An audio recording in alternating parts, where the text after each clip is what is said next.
Okay, I think we are good to go here, being cognizant of the time. So I'm Danielle Carter. I am an EDA board member here for the Economic Developers of Alberta, and I want to welcome everybody again to our final ministry meetup. We've got quite the lineup of speakers here today. So our topics being covered today is municipal, intergovernmental, and Indigenous relations. One last time here, I would love to thank Mayor Tyler Gandam with AUMA here for helping us and sponsoring us with this event. So at this point, I would like to ask Mayor Gandam to say a few words on behalf of AUMA. Thanks very much. So my name is Tyler Gandam. I'm the mayor for the city of Wetaskiwin and the AUMA director for cities of up to 500,000. I'm pleased to bring welcoming remarks on behalf of the Alberta Urban Municipalities Association, or AUMA. Municipal, intergovernmental, and Indigenous relations is a big topic for AUMA because it encompasses so much of what we do for our members. AUMA is the collective voice of over 260 urban municipalities, including cities, towns, villages, summer villages, and specialized municipalities where over 85% of Albertans live. Our vision is to enable municipalities to build thriving communities, and this often involves advocating on behalf of our members for policy, legislative, and funding changes at the federal and provincial level. We also collaborate with other associations when advocating for our members. We work with our rural equivalent, the Rural Municipalities of Alberta, and our national association, the Federation of Canadian Municipalities, to align our messaging where possible and amplify our members' voices to the federal and provincial governments. The AUMA Board of Directors also recognizes the importance of Indigenous relations and have directed our staff to work on a strategy to guide AUMA on this topic. Tomorrow, we will release a municipal guide on the Truth and Reconciliation Commission's calls to action. The guide is designed for municipalities that are starting their journey to support reconciliation by highlighting which of the 94 calls to action are most relevant to Alberta municipalities. You can find a copy of the guide on our website or contact us for the link. Once again, AUMA is pleased to sponsor today's session, and I'd like to turn it over to the EDA to introduce today's panel. Thank you very much. So I would like to invite our special guests here to introduce themselves and go over their topics here. I'd like to remind everybody to please mute your mic while you're not speaking, and feel free to send some questions into the chat box here, as we will be doing a Q&A at the end of the session. So our first speaker, I'd like a warm welcome here for Assistant Deputy Minister of First Nations and Métis Relations, Don Quass. Hi, everyone. My name is Don Quass, and as Danielle said, I'm the ADM for First Nations and Métis Relations in the Ministry of Indigenous Relations.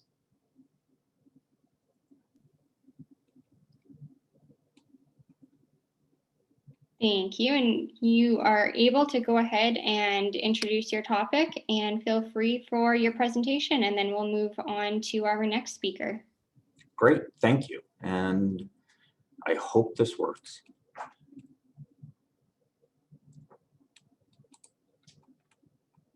There we go. Folks are able to see my PowerPoint okay? Yeah? Yeah. Wonderful.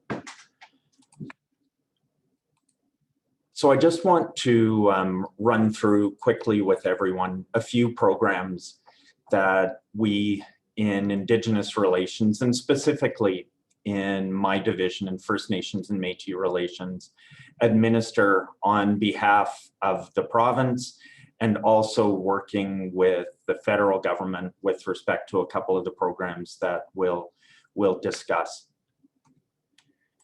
So the first to run through with you is our Aboriginal Business Investment Fund. And I have shared this this PowerPoint with Leanne. So I'm hopeful that she will be able to share with participants as well. And what we wanted to do, just for ease, is bring a hot link in each of these so that you will be able to get more specific program information, a little bit more detail than what I'm going to be able to provide to you today. So our ABIF program is a small capital program that provides either full or partial costs for Indigenous communities and businesses to be able to invest and either start up new businesses or expand existing businesses. And we're not industry or sector specific on this. It could be honestly just about anything. And as we know here, tourism, ag, hospitality, construction, any of those are available. This program for this year's intake, we opened it up, what, week and a half ago, or almost 2 weeks ago, I guess, on June 30th. And the application period is open until the 30th of September. And as I said, it is for Indigenous communities and businesses to make applications for support. The next one that I'll touch on is really a flagship program that our ministry has put in place. And the AIOC, headquartered down in Calgary, really is a game-changing investment that Alberta is making on behalf of true partnership and reconciliation with Indigenous communities. My ministry provides oversight, and our minister is responsible for the AIOC. And where we are is working with nations, Métis settlements, and Métis communities, MNA communities, especially right now, to provide loan guarantees so that they are able to participate in and benefit from natural resource projects. We've had a couple in the past year that have been announced already and that are beginning already to provide support for communities. And those, as we note at the bottom of the slide, are the Cascade Power Project, which included 6 First Nations. And then just this past April, we have Frog Lake First Nation, which was able to access a guarantee so that they are able to maintain ownership of their SAGD operation.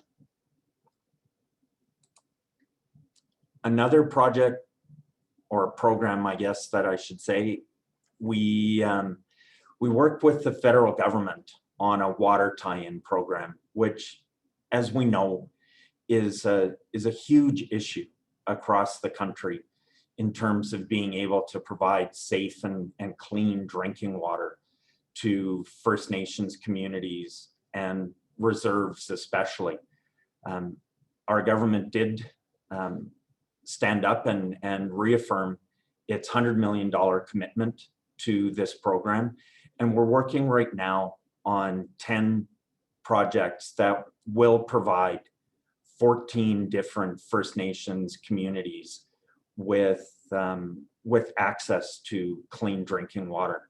One that I know right now is under a great deal of discussion and negotiation is with the Ermineskin Band at Musqueam. So that one is well underway. Another that we work with our colleagues in Alberta Infrastructure and with Federal Infrastructure Canada is on the Investing in Canada Infrastructure Program. This one, my ministry is more of a support ministry. We help the communities once they have already had their application approved by the federal government, take it forward and get that program and get their projects to completion. One that we worked on and had announced last year is the Red Crow Community College project down in southern Alberta. And it's exactly the kind of example, again, of reconciliation, of economic and educational partnership at work. So this one too is a project program where we are working with 6 communities right now to be able to support them in, as I mentioned, getting their projects moving through to completion. Finally, the last one that I'll touch on is our employment partnerships program. And this is one that we work on with our Ministry of Labor, as well as Ministries of Education and Advanced Education.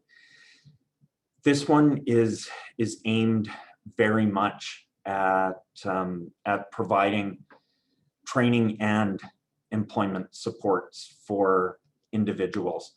We get funding through the labor market transfer agreements that we have in place with the federal government.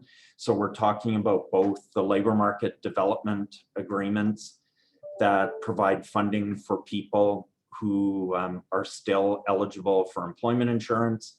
And then we also have the workforce development agreements so that we are able to provide funding and training opportunities for people who are not EI eligible.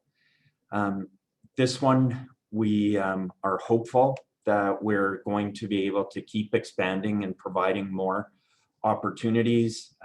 It really did get hit hard this past year by COVID, similar to many of our programs and services, absolutely, but it required a really fundamental change in the way that service providers were able to interact and provide training opportunities for their clients, basically having to move everything online, and in many cases with the challenges that went along with that, with broadband and Wi-Fi issues that different communities were experiencing. So I know it was a really quick and light touch on our programs, but I'm more than happy to take questions either now, or I think we were talking, Danielle, that it would be done at the end. Yeah, that's correct. So anyone who has any questions here, feel free to put them in the chat and we will revisit all the questions at the end here. All right. I guess I'm done. Thank you very much. As we are exiting this screen here, our next speaker, we have the Assistant Deputy Minister of Corporate Planning and Red Tape Reduction, David Stanford. Thanks, Danielle, and hello, everybody. It's a pleasure to join you here today. I suppose that I'm representing our new Associate Minister. So as some of you may know, the Red Tape Ministry and the Red Tape responsibility in the Government of Alberta got a new minister last Thursday in the reshuffle that was announced. So Tanya Furr is the new Associate Minister. I know that she's very, very eager to start to work and to continue to work on the efforts with respect to red tape reduction in the government. My intent today is just to give a very quick overview of what we've been doing in red tape and what I think that the priorities are going forward. And then obviously happy to take some questions after that. I'm just going to share my presentation now, and let's hope this works again. I always feel somewhat worried about these things, as Don did, I think, as well. It's shared. Let's see, how's this working? Is that working? Can you see it there? Yeah, looks good. Just the presentation. Oh, there we go. Yes, I can see it too. It's just on another window. Okay, so now I need to figure out how to, there we go, next slide. So I just thought I'd go over what the government's agenda is on red tape quickly and some of the activities to date. So you may recall, as at the time this government was elected, it pledged to cut red tape by 1/3 by the end of fiscal 2023. Now, two questions arise from that. What is red tape? And how can we measure actually a progress towards meeting that 1/3 requirement? Well, the first thing is the definition of red tape. We kind of see red tape as things, it's the unnecessary time and resources spent by Albertans and Alberta businesses to comply with regulatory and administrative requirements imposed by government legislations, regulations, policies, and forms. So red tape, in our view, is not all regulation. Regulation is necessary. Regulation achieves very, very important social and economic objectives. But there was a view, and there continues to be a view, that there are regulatory processes in government that are unnecessary, that do not achieve those social and economic benefits, but instead tie down businesses and individuals in unnecessary processes. So the 1/3 reduction is based around identifying the sum of all of the processes that Albertans and Alberta businesses are required to do through various legislations, policies, and forms, tallying all of those up. So that's all the things in musts, shalls, wills, in legislation, requirements to fill out certain pieces of information in forms, etc. So we tallied all of those things up. And now we are on a pathway to eliminate or reduce that count by 33% by the end of 2023. Sorry, by the end of fiscal 22-23. We've made quite a lot of progress on that front. And currently we're sitting at a 17% reduction, or approximately a 17% reduction in those regulatory requirements. So that's quite a significant reduction. So in addition to that, so that's kind of the regulatory reduction piece in a sort of pure count perspective. In many ways, the count is a useful, but it's a useful measure, but it doesn't capture those items or regulatory issues that are actually tying up businesses and causing businesses, municipalities, individuals, and actually causing a very, very significant administrative burden. So in addition to those efforts, we do take submissions from industry and from the public on other red tape items. A website was established to collect ideas. We've established 9 industry panels, which really reflect a cross-section of the Alberta economy and includes the not-for-profit sector as well.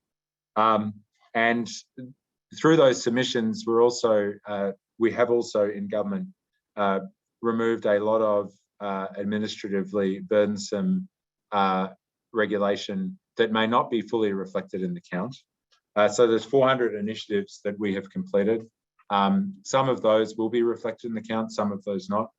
Some of the most noteworthy, I think, are some of the things that have taken place in the environmental sector.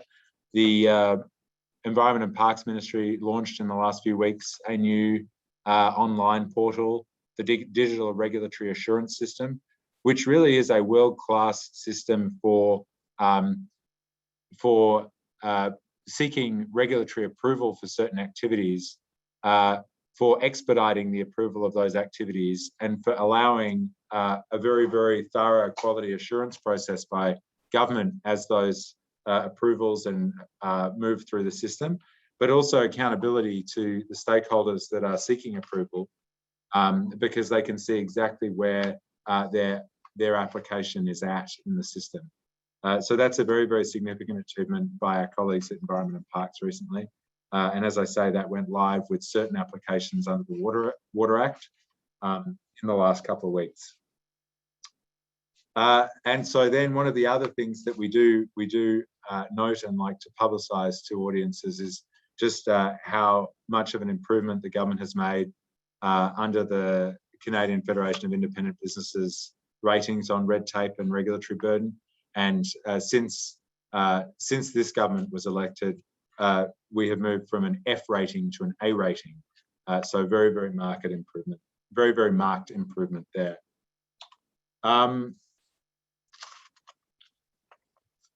Moving on to the subject of today, there have been quite a lot of changes that have taken place with reference to today's topics. On the intergovernmental front, there has been a very, very significant effort to reduce exceptions under the Canadian Free Trade Agreement. So we now have the fewest trade exceptions of any province in Canada. And so that really does enhance the ability for businesses to work across provinces with the least regulatory burden. We have, through a succession of red tape bills, we've made some reforms to the Municipal Government Act. One of the things most notable, I think, for municipalities has been the ability now for regional service commissions for utilities and such like to be approved faster and with less of a intensive government approval process. So making it easier for that. Other changes, there are a number of other changes that have taken place under the Municipal Government Act, and I know that our colleagues at Municipal Affairs continue to review the Act for further possible red tape reductions and for the streamlining of regulatory approvals as far as possible between the provincial and municipal levels of government. And then I should note as well that that in the Indigenous space, and Don may be able to respond to this and make some comments, the Aboriginal Consultation Office digital service is now actually a new, more efficient and transparent system for reviewing consultation applications in the for Indigenous communities, industry and government, and allowing projects to proceed more quickly by using that digital service process. Moving on to what I think the next focus is as you know, Alberta is now in the phase of reopening and relaunch. My view is that that is going to provide a unique opportunity, as I don't think that we are going to, I don't think that businesses undergoing that reopening and relaunch process are necessarily going to recover exactly as they were before. But what we will see is a whole host of new opportunities, new ideas, new types of business models emerging, many of which will be untried or previously very limited in the province. What I think that will reveal is a set of new regulatory requirements that may not have previously hindered business, but may now be noticed as business adopt to these new models. And so in red tape reduction, we're very, very focused on identifying any of those hindrances, of supporting industry and business to bring forward issues that are hindering their ability to relaunch and recover as quickly as possible. And so that has been a very, very strong focus. The other piece as well is just accelerating the pace of our efforts at reform, noting that we have wanted to achieve that 1/3 reduction by the end of fiscal 2023. We understand, however, that in order to drive a recovery as quickly as possible, there may be initiatives that we need to accelerate in order to support economic recovery as fully as possible. And so we will be working with ministries and industry partners to identify those opportunities where they may exist in the next 12 to 18 months. So that's kind of all I've got today in terms of a presentation. Happy to take questions at the end.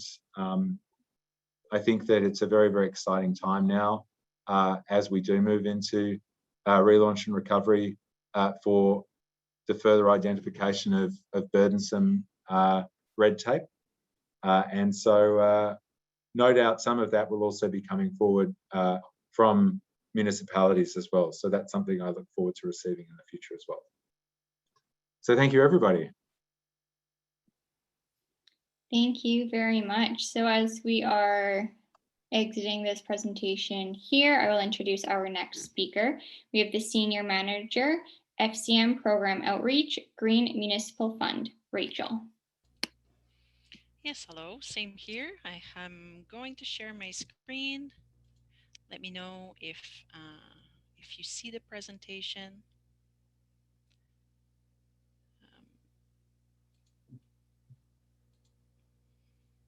Okay, can you see this? Yep, it looks great. Great, thank you. So my name is Rachel Leslauriers. I'm the Senior Manager Program Outreach at the Federation of Canadian Municipalities, working mainly on the Green Municipal Fund, which I'm going to present to you today.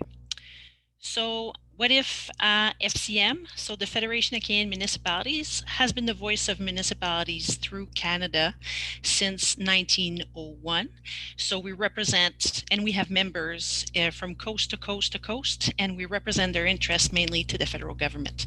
Also working with our partners, the provincial territorial associations, to represent their needs towards the federal government. And as of late, we've been having some great traction with in the recovery initiatives post-COVID in terms of securing some funding for municipalities that we're very happy with.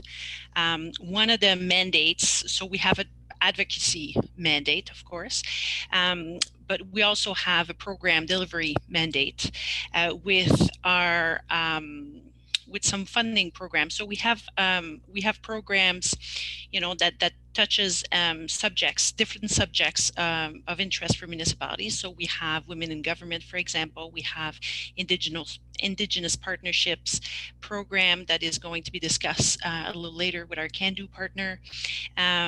We also have international programs where our communities can go and share their know-how with other partners around the world.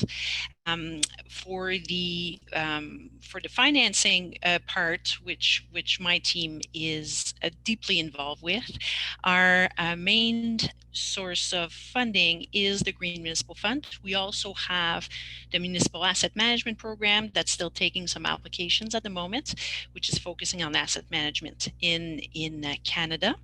So, but the Green Municipal Fund is our longest lasting program. So it's been here for 20 years, and it was created by financial contribution by the federal government.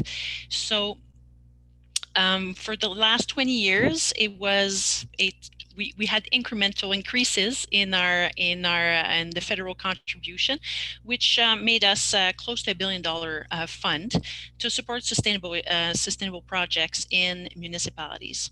And so really the objective here is to help municipalities achieve their sustainability goal, reducing GHGs, adapting to climate change. So there was many initiatives, over 2,000 initiatives that were conducted by municipality throughout Canada to support this. So the Green Municipal Fund is active in 5 different sectors, which are waste, energy, transportation, brownfield, and water. And we will see a little further here what can be funded. So we have 2 main possibilities of funding, which is grants for plan studies and pilot project, and a mix of loan and grants for capital investment. So we can provide funding that cover 50 to 80% of eligible cost. In the different sectors, we have different offers. So it's really offer specific. This is why this slide is so grand in terms of the coverage of the financing that we can have. So the Green Municipal Fund has a mandate of funding firstly projects from municipalities across Canada. But also we have a second mandate, which is capacity building. So if you go on our website, you will see that we have a very interesting conference that is now, it was biannually, so every 2 years. But with COVID, there was an opportunity of making the event online, and it was very popular last year. So we're bringing it back in the fall, which is a great opportunity for communities to discuss and learn and get inspired for their future projects. So I invite you to look at our website also for different webinars and capacity building initiatives. So who is eligible for funding? So definitely municipalities are key audiences, but we can fund municipalities and their partners. We can also fund Indigenous communities depending on the type of projects that they have. We can fund private, non-for-profit, and consortium from municipalities. So it could be also municipal corporations, for example. So it's on on a case-by-case basis, depending on the type of project that you have. So in 2019, the government injected more money in the Green Municipal Fund and gave us close to $1 billion to create specific sectors regarding GHG reduction. So this brings since 2019, this brings the funds to close to $2 billion fund. So increasing our action capacity, which is great. So of these new projects that were launched in the last 18 months, we have the community efficiency financing, which is on homeowner retrofits. So for people that are aware, PACE program, and Alberta has PACE enabling legislation. So it is very popular in Alberta, our community efficiency financing program. We also have the sustainable affordable housing, which really is on the housing side of investment, both for new builds and retrofits. We have the community building retrofit that was just started this year. So it's on community buildings such as pools and arenas. And we have the Low Carbon Cities Canada as well, which covers, it's basically microfunding that we provided to different organizations in the big cities in Canada. So for Alberta, we have the Climate Innovation Fund that is managing this fund. It is the Alberta Eco Trust Foundation for the city of Edmonton and Calgary. And the communities that are not Edmonton and Calgary can come through us with the community building retrofit sector. So as you can see, I was throwing millions in the conversation. So from 2019 to now, you can see that our objectives of project approved yearly have grown exponentially. So we went from close to 100 million as a target of project approved to 240 this year. So that's our objective, to fund for 240 million of projects approved by the end of this fiscal year. And this is in our 5 different sectors and in the new funding sectors that I discussed, all bunched up together. So we have a lot of traction in the market and environment, and we really invite you to contact us if you have any project or you have partners that might be interested in the offer that we discuss. So we have, I'm leading a group of advisors and officers that their job is to help municipalities apply to our funding. So we're a group of 12, and we're working with municipalities and their partners to see their project come to fruition and help them through our process. We're also responsible for the communications and conferences and promotion of the fund. But if you contact the numbers that you see on the screen, you'll be able to talk to a real person that's going to answer your questions. Thank you. Thank you very much, Rachel. So now we are going to move to the Executive Director of Cando, who will talk about the CEDI program. Ray Wanuch, please. Thank you, Danielle, and thank you, Mayor Gandam, for those opening greetings. And just want to acknowledge the traditional territories of Treaty 6 and coming to you from a Meskwachee Waskahaken Beaver Hills house here in Edmonton. Yeah, CEDI, it's a fantastic partnership between Cando and Federation of Canadian Municipalities. And I'll just use a quote from my uncle, Wilton Littlechild, who stated, "This is really a form of reconciliation." And I think with the findings of the residential schools, right, reconciliation is going to be front and center here for the foreseeable future. So the First Nation Municipal Community Economic Development Initiative is a co-managed and co-delivered program by Cando and FCM, supports First Nation municipal partnerships to build capacity to develop and maintain respectful and equitable partnerships. We develop collaborative planning and initiatives in community economic development and land use. CEDI began as a pilot program in 2013 And between 2013 to 16, we engaged 6 First Nation municipal partnerships. In 2016, CEDI began phase 2 of the program, and between 16 and 2021, we engaged 9 First Nation municipal partnerships. CEDI has created many publicly available tools and resources to support with First Nation municipal collaboration, such as the Stronger Together Toolkit and several knowledge products and tools.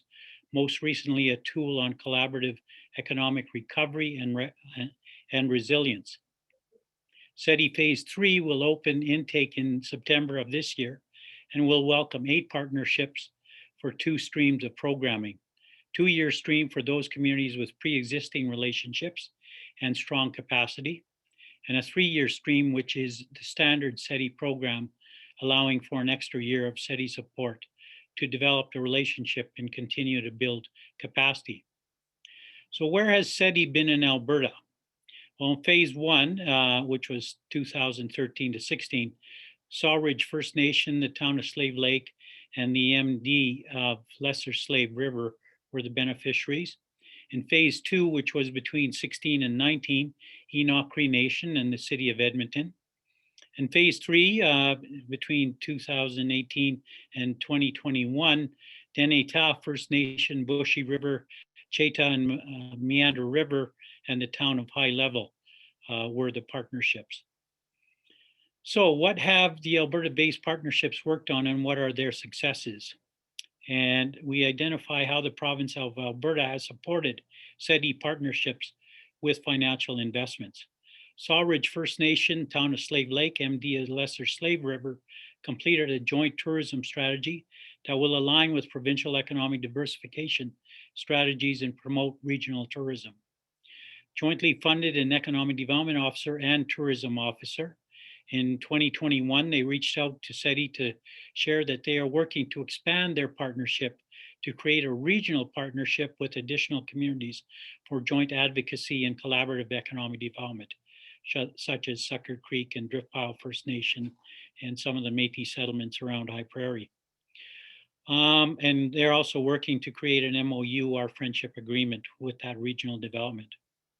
Enoch Cree Nation and the city of Edmonton created a memorandum of understanding, created boundary interface protocols and strategies to coordinate planning on the shared border between Parkland County, Enoch Cree Nation, and the city of Edmonton. They also collaborated on the Big Island Provincial Park in southwest Edmonton. Province of Alberta provided $300,000 for ecological assessment and traditional land use studies. Province of Alberta has also committed $10 million for the Big Island Provincial Park, exploring a transit connection between Enoch Cree Nation and the city of Edmonton, and Enoch Cree Nation inclusion on the Regional Transit Services Commission. Community educational videos on history, present and future of Enoch Cree Nation, and also the City of Edmonton partnership. Recently, the City of Edmonton created, with support and contribution from Enoch, Urban Reserve Policy, and also an Indigenous Procurement Policy, and also a Youth Advisory Council. Deneta First Nation in the town of High Level formed a joint regional emergency management plan in response to disconnected plans and communication, especially during the Chuckegg Creek wildfires in 2019. They're also looking at a water line connection between the town of High Level and Bushy River. $2.1 million for water line connection from the province of Alberta, Transportation and Indigenous Relations, as was mentioned previously. Feasibility study for new wastewater treatment infrastructure at Bushy River, multi-use facility for recreation and emergency evacuation, a joint strategic plan, a friendship agreement, and partnership local. Also, there was a call for action and continued need for Alberta to invest in CEDI program delivery so we can expand the number of partnerships. Currently only funded for 8 partnerships between this year and 2025, and directly into joint First Nation municipal economic development initiatives in Alberta. We encourage the province of Alberta to continue to fund joint First Nation municipal economic development and infrastructure, and we thank them for their contribution. So that's it for me for now. Thank you. Awesome. Thank you so much. And now for our final speaker here, I will welcome back Mayor Tyler Gandam, who is also our AUMA rep, and he will be talking about welcoming and inclusive communities. Thanks very much, Danielle. The Welcoming and Inclusive Communities Initiative is a partnership between the AUMA and the Government of Alberta to support municipalities to implement policies and practices to help oversee issues of racism and discrimination. Our goal is to support municipal governments with education, resources, and connecting of people and ideas so that municipal governments can be more inclusive employers, service providers, and leaders to advance diversity and inclusion in their community. In terms of recent projects, we are currently funding 8 municipalities to use our measuring inclusion tool to evaluate their inclusiveness and implement an action plan for improvements. In February, we recorded 2 great webinars. One focused on how municipal staff can put together a business case to support municipal action on equity, diversity, and inclusion. The webinar featured speakers from the City of Spruce Grove and the City of Fort Saskatchewan. The second webinar involved a panel discussion on how municipalities can support local LGBTQ2S+ communities by banning conversion therapy and practices. The webinar featured speakers from the City of Calgary, City of Edmonton, Town of Rocky Mountain House, and MacEwan University. Both of those webinars are available to watch on our YouTube page. In May, we sought applications for municipalities to be part of a community readiness for newcomer integration project. 7 municipalities will work with Calgary Catholic Immigration Society to identify the barriers that will prevent immigrant newcomers from settling and staying in rural communities. Those 7 municipalities will then develop action plans to overcome barriers to prepare their community to be a welcoming place for newcomers to settle and integrate. To learn more about the support we offer and other resources, contact us at wic@auma.ca, and I'd be happy to take any questions as well. Awesome, thank you very much. So I can see we've got a couple of questions coming in here for our Q&A. So we'll start it off here. Our first question is, are there initiatives to help municipalities and non-Aboriginal businesses and investors understand limitations on First Nation imposed by the Indian Act? So this question was submitted by Art Lawson. It wasn't directed to anybody specifically, but if anyone or all of you or a couple of you guys would like to jump in on that one, feel free. Well, probably one who should jump in is me. I would love to be able to say more, but Indian Act is federal legislation, and we know that it has had a really significant impact on First Nations communities and their ability to raise capital.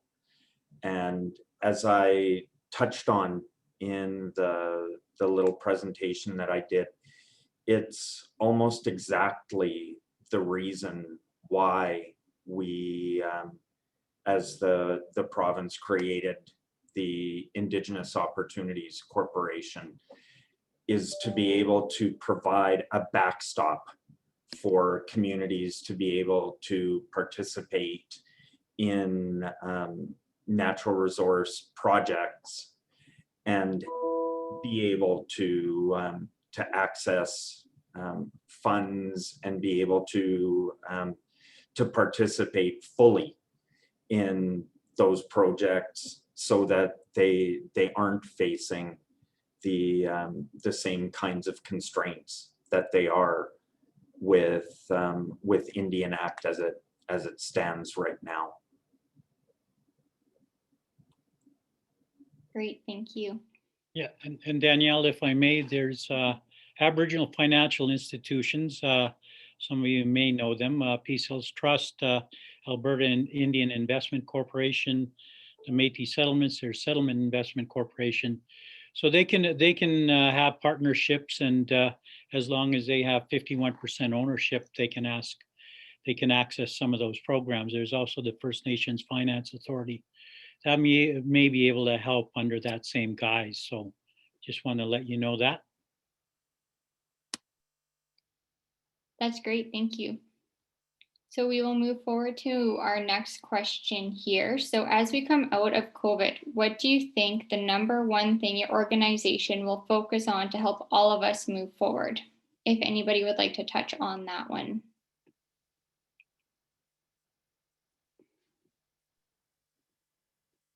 I can. AUMA is developing a toolkit for municipalities coming out of COVID. And so I can speak to that specifically just with all of our membership. Many of the larger municipalities do have the capacity with their administration to work through how they're coming through that. I think in terms of how a municipality works with its business community is going to be specific to that, either that region or that municipality. So with the toolkit coming out of AUMA and each of the municipalities that are working through this as well, I don't know any municipality that isn't willing to share what they're working on with other municipalities that might be struggling or don't have the resources to do that. So I would recommend that anybody that is struggling with that or doesn't have that capacity within their organization and their administration to reach out to AUMA or to another municipality maybe that's nearby that might be able to share some of the projects that they're working on right now.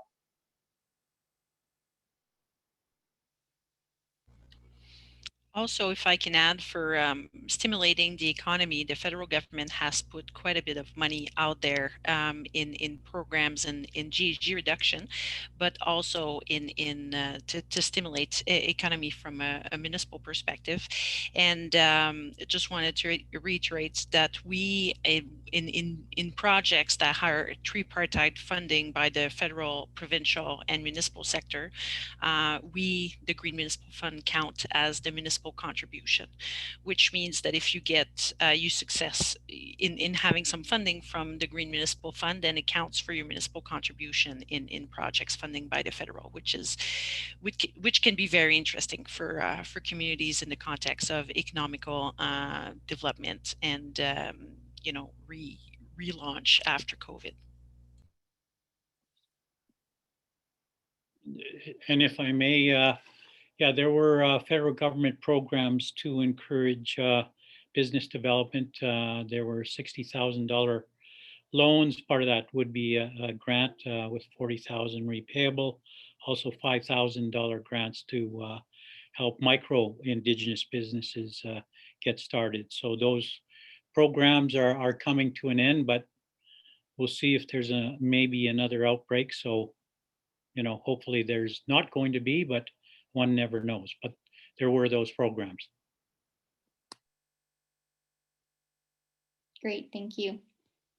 So this one here, we are going to go to David with red tape. So are you still looking for red tape reduction ideas? If so, is there a way for economic developers to provide some of that information, i.e. we could pull our businesses for some solutions?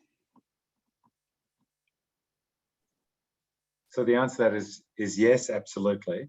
I am particularly interested in those initiatives that we can move forward within a reasonable timeframe. Obviously, some red tape issues need a longer lead time in order to conduct the analysis and to address them satisfactorily. I note that even though it's 2 years into this government's term,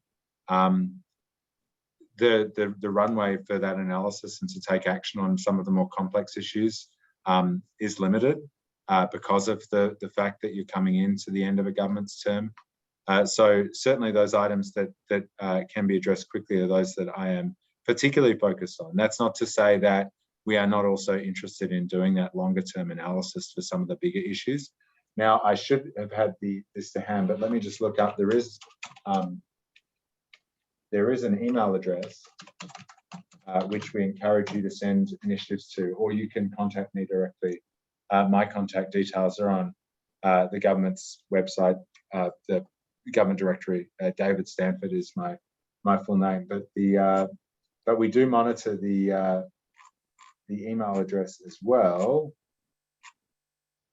And my goodness, I do not have it to hand. I believe it is cutredtape@alberta.ca. But I just wanted to confirm that, but I couldn't quite see it. But either way, we will take initiatives that you have, and also I would emphasize that those things, if you are seeing things out there that really are a barrier to relaunch and recovery, then they're absolutely the #1 priority at present. Great, thank you. So I guess as a follow-up to that question, as well as anybody else here who would like to answer that, is what more as we, as economic developers, can do to help you in your work?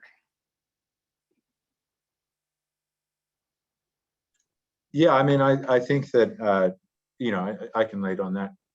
Fundamentally, the initiative that I am working on relies upon intelligence from community members, from businesses, from municipalities, from not-for-profit groups, First Nations, the wide variety of people that make up the community.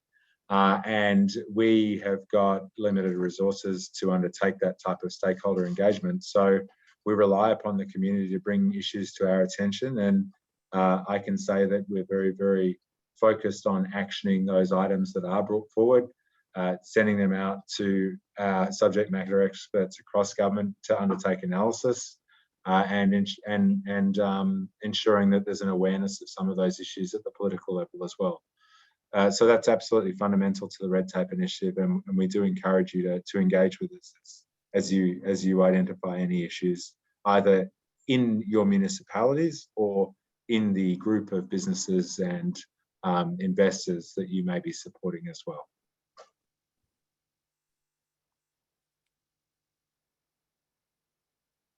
Thanks, David. Would anybody else like to add in on that for what economic developers can do to help you in your work?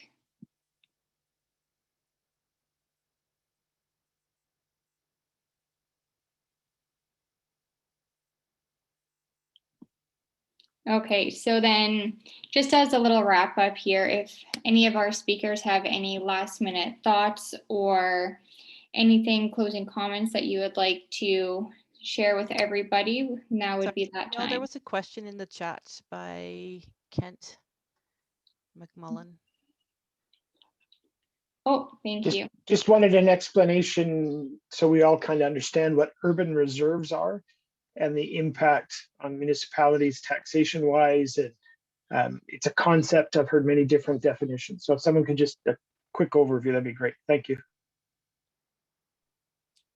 Yeah, and if I may, it's Ray here. Yeah, usually an urban reserve comes through a federal government process called ATR, Additions to Reserve.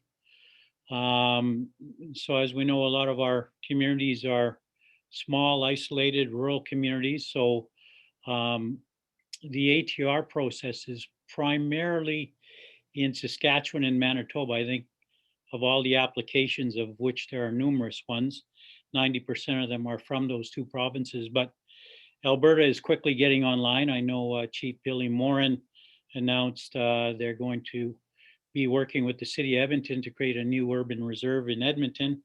So they are, a lot of communities are using them as economic development zones, if you will.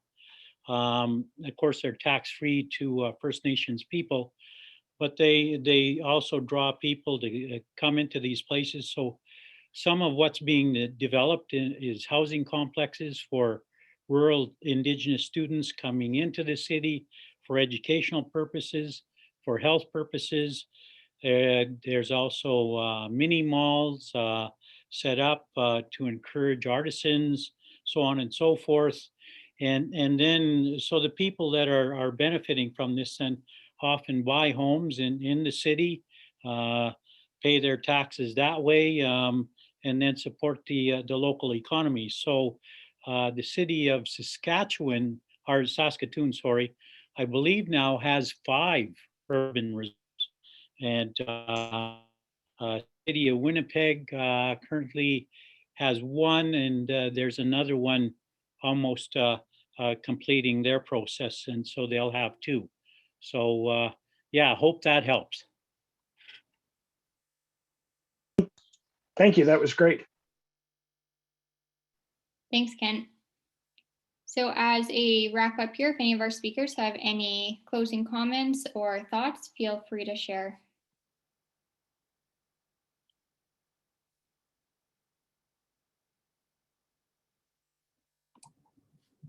I guess from me, just to say thank you for the opportunity to present today, and I passed along the slides that I used. Any and all of them have connections to more information on the programs that I very quickly talked about today.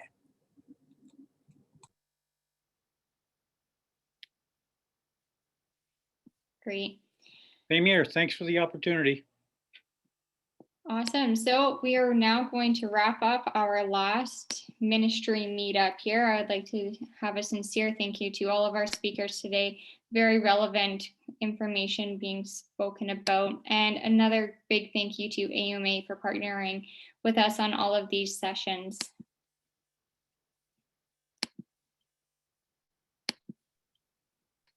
Great, thanks, Thanks very Danielle. much for the And thanks, opportunity. everyone. Thank you, everybody. Bye-bye. Take care.